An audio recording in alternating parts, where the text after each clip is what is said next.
Hello and welcome to a video about YouTube's Community Guidelines. And let's preface the video with, well, I took the transcript from the content Nuke Hassan Piker. Now, a few things to notice is that H3H3 Productions has 5.57 million subscribers, and the views for this video is only 3.7 million. So the video did not even get the amount of subscriber views. So does that mean H3's subscribers don't actually want to watch this content? Or is he trying to use this number? Will he try to use this number in the future to say, well, see, they stole that many views? But you can go and you can type in Hassan Nuke reaction. These videos are still up. 2.1 million views from Asmongold alone. So we can say Asmongold stole 2.1 million views from the original video because he watched the entire thing. It's a substitute, yet he's not getting sued. I wonder why. So one thing about YouTube is that they have community guidelines. How much we get for that? And they have a report button, and when you click the report button, you can click on what you think is being done in the video. Well, like I said, I copied the entire transcript into Grok, and I'm looking at what is a violation. Well, the closest thing that I can think of is harassment or bullying. So, of course, I typed in the whole transcript, and I had to remove the external bias and commentary beyond the transcript's content. So I'm specifically telling Grok to just concentrate on the words that are there, because Grok, when you first type it in, it will give you an overall view, but the view wasn't created based on the transcript. It includes outside sources and outside biases from both sides, right? Bias towards Hassan and bias towards Ethan. So you have to remove all that and just take what is there and then go with that. So without further ado, I said, what would be some examples of harassment and bullying from the transcript? So to identify examples and bullying of the transcript, we'll refer to YouTube's community guidelines, which define harassment and bullying as content or behavior intended to harass, humiliate, intimidate individuals, including abusive language, malicious attacks, or inciting others to target someone. And of course, based solely on the transcript provided, we'll examine specific instances where the language, accusations, or actions could be interpreted as harassment or bullying under these guidelines, right? Because you're going to get bias from outside source, so we'll just use it. So YouTube then defines YouTube's definition of harassment and bullying, and then it will give you examples of potential from the transcript itself. So personal insults and abusive language against Hassan Piker, pathetic propagandist piece of expletive liar, and dumbass liar terrorist loving propagandist piece of expletive. These phrases directly insult Piker's character, calling him a liar and terrorist sympathizer in a degrading manner. The use of expletives in terms like pathetic and dumbass aims to humiliate, which aligns with YouTube's prohibition on abusive language. What else is someone this sociopathic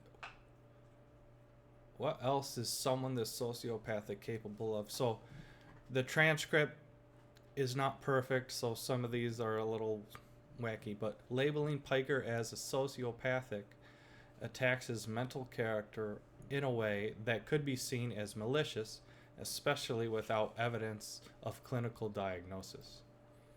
Hassan has the political complexities of a 5-year-old. This insults Piker's intelligence, framing him as immature and simplistic, which could be considered humiliating.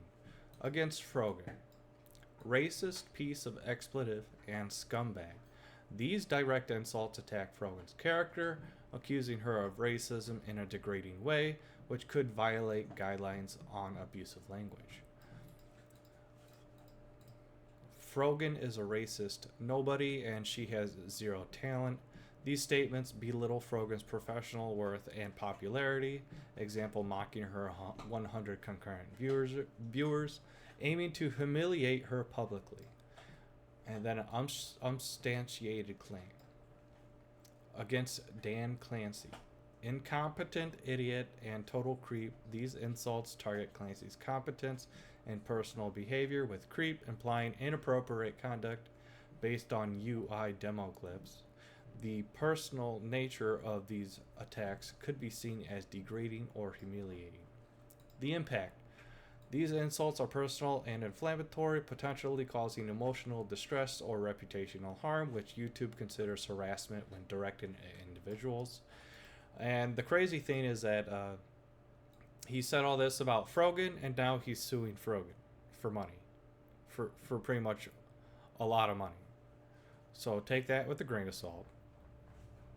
Malicious attacks on reputation against Piker. Hassan is lying for the Houthis like he's being paid, and honestly, at this point, is he? Like I said, the transcript is it's easier. Hassan is lying for the Houthis like he's being paid, and honestly, at this point, is he? I think that's what it was supposed to sound like. This accuses Piker of being a paid propagandist, a serious allegation that could harm his reputation without direct evidence of payment. Such claims, presented as fact, could be seen as malicious. Hassan likes to off-skate on this and says nobody cares when Sean Sick Penn interviewed El Chapo. Comparing Piker to someone interviewing a drug lord, El Chapo frames him as equivalent to a criminal, which could be deemed a targeted attack to degrade his public image. And again, against Frogan. I find ultimately, like if I were to do a charity thing, keep your expletive money. Quoting Frogan's dismissal of 10,000 Palestine charity donation, combined with Klein's commentary.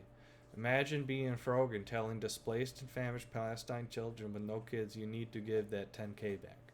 Mocks her as callous and hypocritical, aiming to damage her reputation.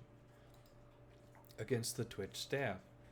Twitch's head of policy does not like the Jews, and Bridget, people are posting screenshots of them donating to Israel relief funds. Shake my head, y'all, you're truly rooting for the oppressor. These accusations of anti-Semitism against Twitch's head of policy and Bridget, senior manager, are severe, framing them as bigoted, which could be seen as malicious if not substantiated sufficiently to YouTube's review team. Oh, they specifically call out YouTube's review team in that one. Impact. These accusations are designed to discredit and shame the targets publicly, aligning with YouTube's definition of malicious attacks that harm reputation or cause distress. Oh snap. Incitement to target individuals or entities. I made this video for two reasons. First, to stop Hassan infiltrating mainstream media. Let them know politely with all the civility in the world what kind of person he is. Okay. After what we just read, this is at near the end of the video, I think, where he says, let them politely with all the civility in the world know what kind of person he is. Okay. That's clearly a lie, with all the civility in the world, right? What a joke, dude. This encourages viewers to contact media outlets to warn them about Piker, which could be interpreted as inciting harassment, especially given the inflammatory tone of the accusations, i.e., or example, comparing Piker to Nick Fuentes and Alex Jones. Twitch must be held accountable. Samsung, Chevron, and Capcom have every right to know. Urging viewers to contact Twitch's sponsors to highlight controversial content, example, the racial tier list, could be seen as mobilizing a campaign to pressure or harm Twitch's business relationships, potentially crossing into incitement of harassment. So that is crazy, because these companies do not need Ethan Klein's help. They do not. So for him to go out of his way and pretend like he's doing these companies a favor is not, I believe, is not true. All right? These companies are bigger than Ethan. They do not need his help, especially Samsung. Who doesn't have a Samsung phone? Okay, Apple. Okay, Apple. While framed as a call for accountability, the directive to contact third parties, media sponsors, to damage Piker's and Twitch's standings risks being flagged as encouraging targeted harassment, especially given the transcript's aggressive tone. Oh man, there's still more. Mockery and humiliation against Piker. Hassan, my sweet naive friend, you say that the Jews don't sing a dance like that. This sarcastic tone mocks Piker's cultural references. Example, Houthi musicals, framing him as naive or foolish and could be seen as humiliating. This hapless young man in the fantasy of every tween and twix, they call him Tum Houthi Shalom. Mocking a supposed Houthi interviewee's appearance and nickname aims to belittle him, though this is less likely to be actionable unless the individual reports it. So, that individual could actually report this? Against Frogan. Are they expletive with her? You can't be Rising Star twice. Rising Star twice was this expletive Mario Kart. You hit a boost up there. Okay, whatever. It's very hard to read the transcript. Very difficult, I should say. This mocks Frogan's repeated Rising Star nominations, belittling her professional achievements in a humiliating way. This woman should have moved on years ago to another profession. This dismisses Frogan's career, aiming to degrade her publicly. Against Clancy. How humiliating is that? Example, in reference to Clancy filming a birthday video for Piker. This frames Clancy's actions as embarrassing, intended to mock him as a leader. It's also a little bit disturbing considering, he's these people's bosses. Suggesting Clancy's behavior in UI demos as inappropriate could be seen as a personal attack meant to humiliate. Impact. These instances use sarcasm and mockery to degrade the targets, aligning with YouTube's prohibition on content meant to humiliate or cause distress. Holy shit, there's more. Okay. Targeting based on identity.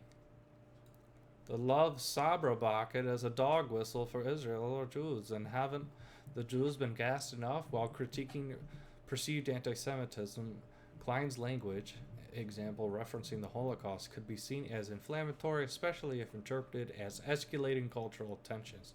Oh, you mean like the Israel-Gaza war? The accusation that Frogan's TwitchCon panel targets Jews via Love Sabra could itself be viewed as inflammatory, if not substantiated to YouTube's satisfaction. He picked up on so many tokens he actually became one, in reference to a Jewish panelist. This sarcastic remark mocks the panelist's identity, which could be seen as targeting a protected characteristic, religion, ethnicity, though it's ambiguous in context. Impact. These statements risk being flagged if they're seen as targeting individuals based on their ethnic or religious identities. Turkish for Piker, Jewish for Palestinians, or panelists, I should say, my bad. Jewish for panelists. Though client's own Jewish identity may contextualize this as self-referential critique. So luckily you can only critique if you're Jewish. Is that what this just told me? So like it say black for panelist, although Klein is black, therefore he can contextualize it. So thank God you're the same color of whatever you're critiquing. Otherwise, you may not be able to contextualize something in your brain. Your brain, that thing in between your ears, above your spinal cord, giving directions to your entire body.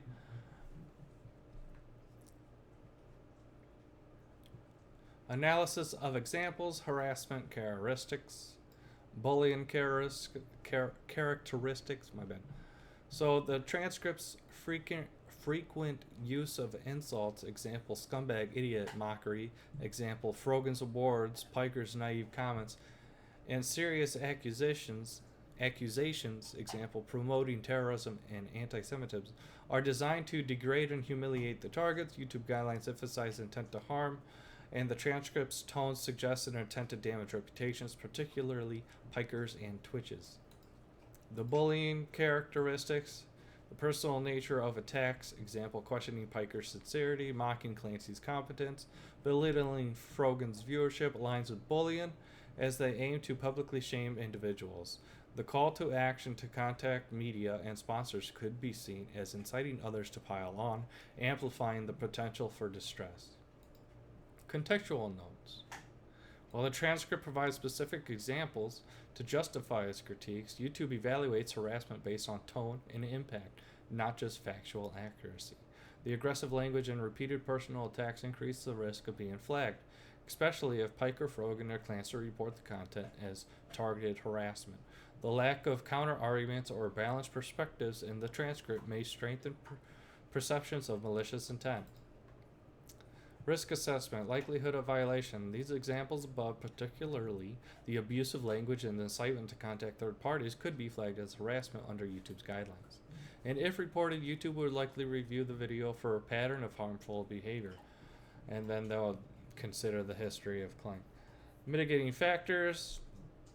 The transcript use of clips for criticism may qualify for fair use, and its focus on public figures may afford some leeway as YouTube allows a robust debate about public personas. However, the personal insults and calls to action push it closer to harassment, especially if the targets demonstrate emotional or reputational harm. Well, one could say Frogan has emotional reputational harm, and she's being sued. So imagine watching a movie and getting sued for it later, and because you were told to watch the movie, and people told you were in the movie, and then but you weren't in the movie. You weren't in the movie until the very end of the movie, right? So then you have to watch the entire movie, right? You get screwed that way, don't you? And that's it. So, was this entire nuke just an attack piece? And then he's using the attack piece to attack people that are specifically in the nuke, you know, the people like Frogan, and it makes you think why he's not going after the other people that reviewed his nuke and that still has online. And Asmongold has 2.1 million views, so he's 2/3 of the way of overtaking Ethan's original video. Wouldn't that be something?